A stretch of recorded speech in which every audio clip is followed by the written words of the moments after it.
Hello everyone, welcome to A Foreigner Farming in the Philippines. This is this is going to kind of be the profit and loss for the last harvest that we did, and also kind of a what's next kind of video as well. So I'm going to use round numbers here. I'm not going to use the exact figures because I didn't think to write them down and put them in my hand while I'm making this video, but I know what the numbers are close enough. So we basically harvested and sold about 50,000 pesos worth of fish out of these 3 ponds. And we still have, well, I think it was 46 kilos that were set aside and put in the breeder tanks. So that's another, I don't know, just say another 5K. All right, so 55,000 was the gross sales, but they haven't all been sold. The ones in the breeder tank are still there. And we've sold probably,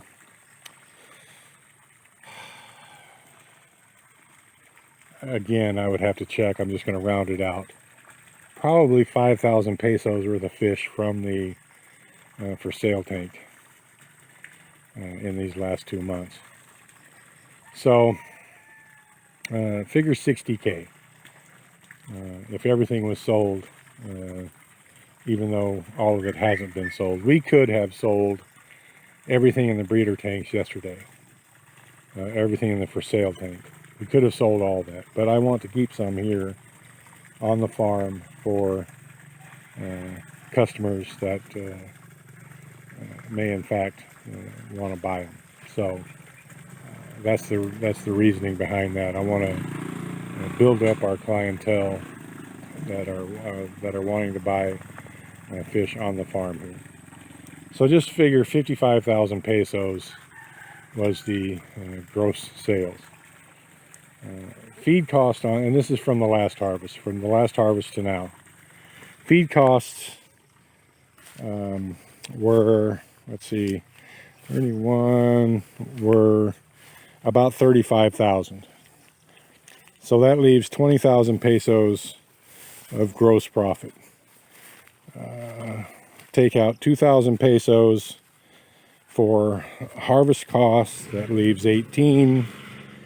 Now it's hard to factor in the cost of the electricity to keep the ponds full, because the water, because it's not just for these ponds, it's also for the fields.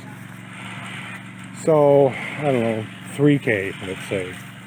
So that leaves 15,000 pesos as a net profit after expenses. In I don't know the exact time frame, in a little over 2 months. So 7,500 pesos a month, let's say.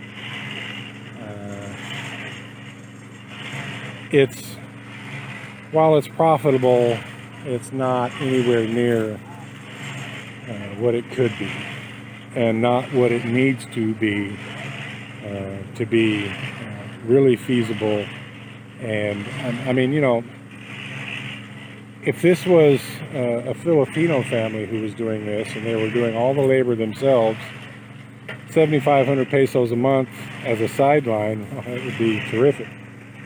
But for us, when we're paying out a good portion, well, basically all of that in wages, it's just not making a lot of sense.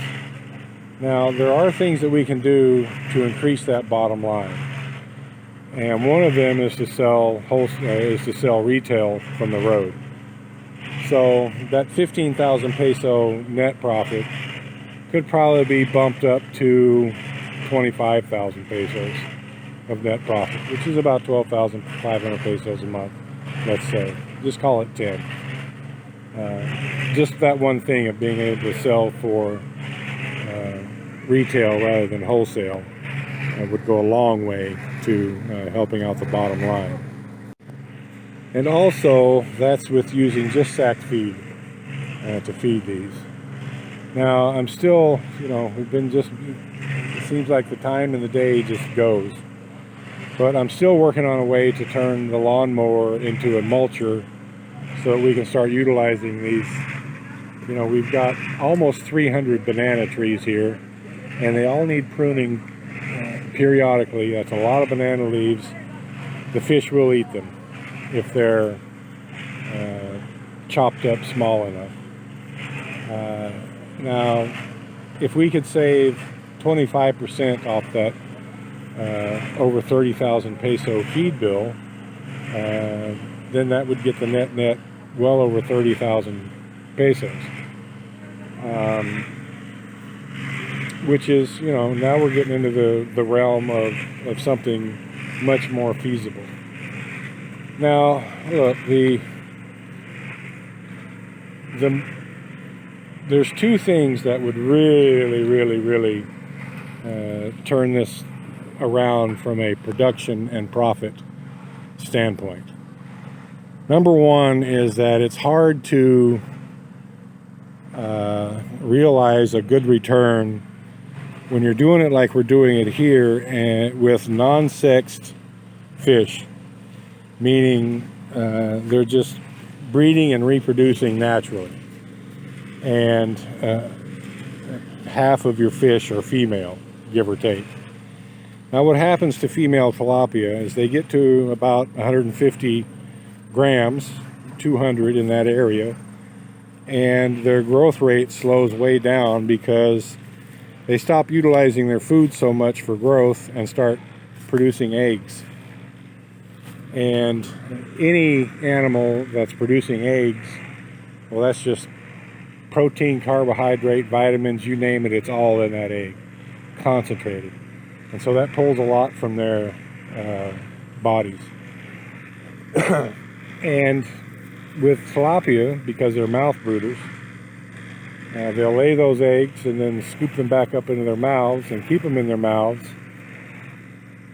for several days until they hatch, and then they keep them in their mouths for several more days after that. So it could be up to 2 weeks when they're not eating in a 6-week, 7-week cycle. So instead of gaining weight, they're losing weight.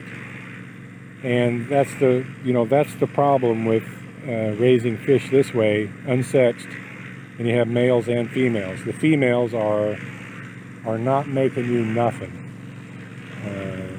They're actually costing money to have in the pond, in my estimation. Whether or not that's 100% accurate, I don't know, but that's my take on it, is having females in this pond actually takes away from the profit that the males are generating. So if we were to sex the fry for male only and put them in the pond, well, that's great. And that would be a big step forward to increasing the bottom line. Here's the thing. When you sex the tilapia, not all of them, it's not effective on all of them. About 90%. So you still got a large number of females in your pond, and they're still going to breed. So after a couple cycles, then you're right back to it where you were before. Because one female tilapia in a pond like this, and soon you've got tens of thousands of breeders in it. So the only real way to do this effectively and to maximize profit is to put them in cages, in boxes like what we were doing before in pond 1.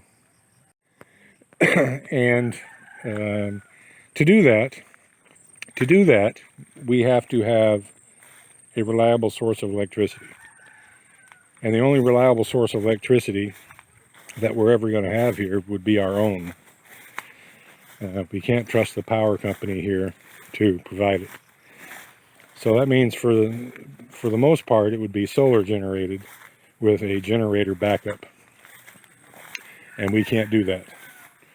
And won't be able to do that for quite some time. We just can't afford it. And the other side, the other thing that would need to be done is that this pond would need to be deepened. It works okay the way that it is. This pond, pond 1, is about 4.5 feet deep, which is okay for the way we're doing it now. In all actuality, it needs to be 6 feet to 7 feet deep, because that allows the fish a cool spot down at the bottom of the pond to get away from the heat of the day. So that would entail, and that's basically taking it up 2 feet, which would be right to the edge of that bank over there. And we would have to add a little bit of soil coming around this corner, and about 1 foot on most of this bank and 2 feet there where we had dug it out for the pipe to make this pond 2 feet deeper. And pond 2 would need to be 3 feet deeper than what it is. And that would be quite a little undertaking to deepen all of that. But that's really what would need to be what would need to happen.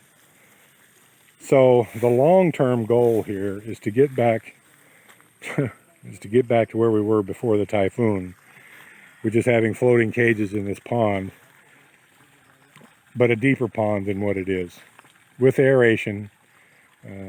Growing them rather intensely with aeration, but you can't lose the aeration like we did in the typhoon, or else you lose your fish. So solar backup with generator, a deeper pond, a much deeper pond here, like doubling the depth of pond 2. And you've heard me haven't mentioned pond 3 yet, because, and we're going to do this fairly quickly. Look, if we were to intensely raise fish in pond 1, we would have more fish in pond 1 than we did in all 4 of the ponds, the way that they were before, number-wise, biomass-wise, however you want to calculate it. And if we made the improvements that I talked about before, just off of pond 1, we could probably generate 40,000 pesos a month in net profit, rather than the way we've got it now, which is 15,000 pesos of net profit in 2 months for these 3 ponds, just by doing things more intensely. What I've decided to do, look, being able to raise tilapia is not a problem. We just need to adjust the ponds a bit, and we can raise a lot more tilapia than what we are now. But water is always going to be an issue, and arable land here on the farm is also an issue. So what I've decided to do, because it's not, it's only a few thousand pesos difference off the bottom line, 2 ponds versus 3 ponds.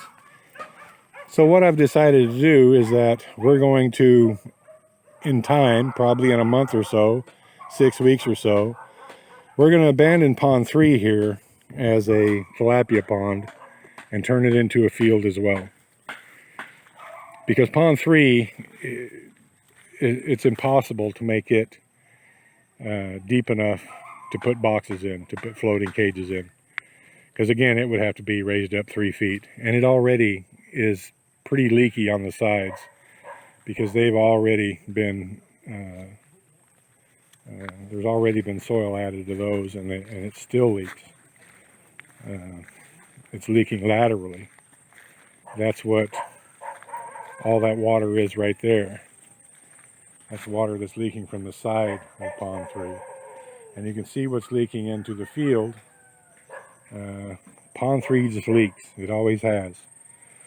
And so, who knows what's going to happen later. But for now, we're going to abandon pond 3 as a pond after we harvest one more time out of it, and we're going to turn it into a field. And we're going to endeavor to make first pond 1 is going to be the focus. We're going to make it deeper and work on getting our own electricity. But while we're doing that, pond 3 is going to be turned into a field, just like pond 4 is in the process of. Because what we need now, look, the return on investment is much higher in those fields than it is on these ponds, the way that they are. Having to have 30, 40, 50, 100,000 pesos of feed budget, you don't have to have a feed budget with fields. All you need is a water budget, and a fertilizer budget, and a labor budget. The fertilizer is kind of pretty much taken care of because of the water from these ponds. Now you might be asking, if we abandon this as a pond, where are we going to, then we're lessening the amount of green water that we have to irrigate with. Well, we've still got these other 2 ponds here, and a byproduct of more intensely raising fish in them is the biomass is greater per square meter, hence the food consumption is greater per square meter, and the excrement is greater per square meter. So even though there will be less area that has fish in it, there'll be many more fish, and much more water that is liquid fertilizer. So losing this pond as a source of liquid fertilizer is no big deal. What we need is more growing area.